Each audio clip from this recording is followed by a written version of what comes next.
नांदगाव शहरातील city survey number 3507 वर चालणार बुलडोझर। नाशिक जिल्ह्यातील नांदगाव शहरातून एक धक्कादायक बातमी समोर येत आहे।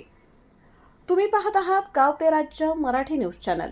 नांदगाव शहरातील सिटी सर्वे नंबर 3507 वरील इंग्रज काळातील पोलीस कर्मचारी वसाहतीवर लवकरच बुलडोझर चालणार असे नांदगाव नगर परिषदकडून दिनांक 20 एप्रिल 2026 रोजी पत्र क्रमांक 3/9/2026 द्वारे नांदगाव पोलीस ठाण्यात कळवले असे समजते।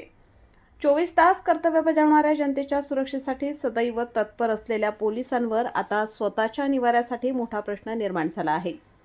घर देता का हो कोणी घर, अशी परिस्थिती निर्माण झाली आहे।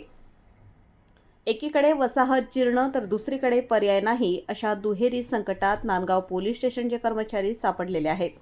आता प्रशासन या प्रकरणात पोलीस प्रशासनाच्या कर्मचाऱ्यांची होणारी धडपड थांबवणार का, याकडे नाशिक ग्रामीण पोलीस अधीक्षक व मालेगाव अप्पर पोलीस अधीक्षक यांचे लक्ष घालणार का? संपादक विजय धामणे, नांदगाव, नाशिक।